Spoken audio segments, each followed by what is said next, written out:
Hello, I'm Sergeant Jerry King with the Michigan State Police Homeland Security Section. This video will introduce the 7 signs of terrorism. It is intended to provide information on the signs or indicators that may predict a possible terrorist attack. Each one of us has a responsibility to help protect our community, state, and country. It is important that all Michigan citizens have a basic ability to recognize the signs of terrorism and to report suspicious activities to your state, county, or local police departments. Terrorist events are planned, organized, and carried out by individuals acting alone or in groups. It is important for all of us to realize that when a terrorist incident occurs, it affects everyone. As part of your daily routine, being observant and reporting anything out of the ordinary could be the crucial first step in preventing a possible terrorist plot or threat.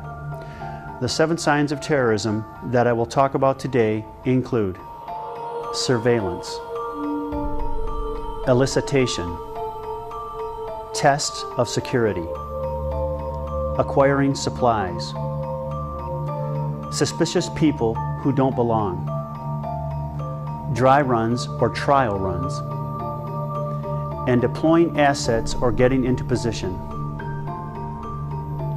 The first sign is surveillance. What should you be looking for and what should be reported? During the planning phase, a terrorist will often conduct surveillance on a possible target.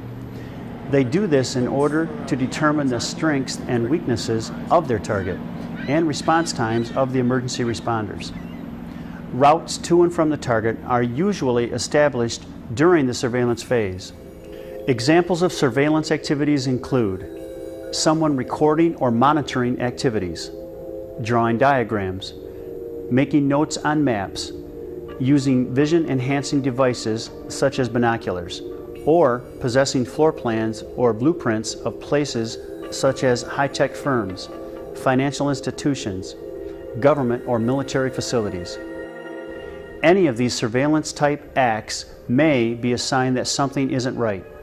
If you feel that you have observed something suspicious, do not dismiss it, but report the incident to the police.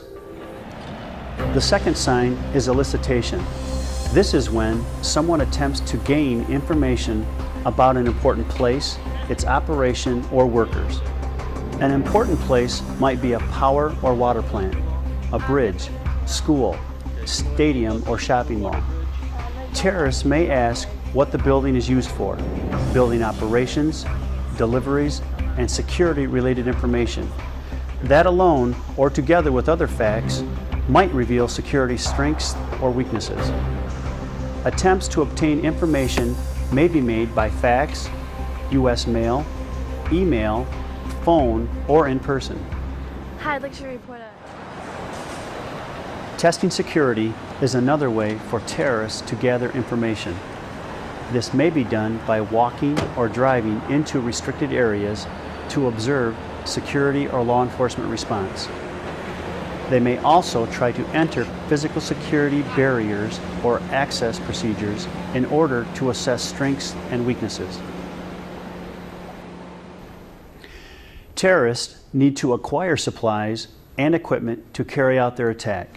This may include purchasing or stealing law enforcement or military equipment, identification badges, uniforms, and decals.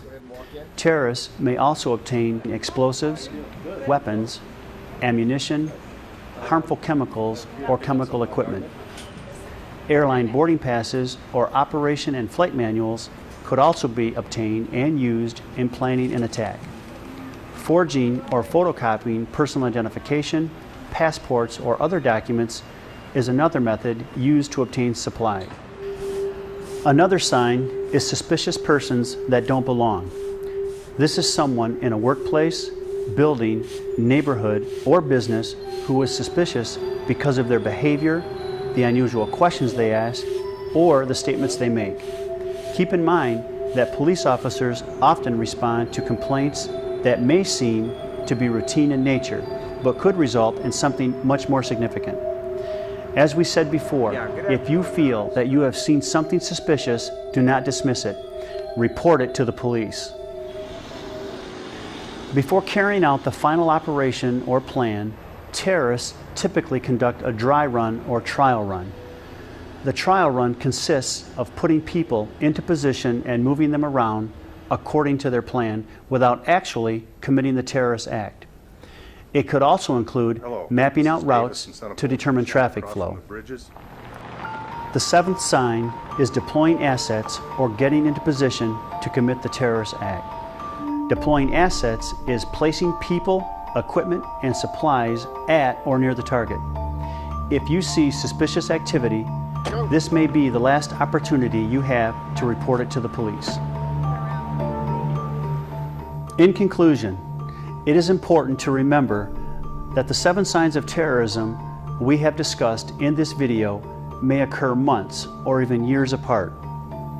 If you or a family member sees any suspicious or criminal activity, you should never attempt to stop a suspect. Call the police immediately and report the incident or activity. Law enforcement personnel have procedures in place to share information with local, state, and federal homeland security officials. The success of our securing our homeland depends on our vigilance, commitment, and ability to recognize these signs.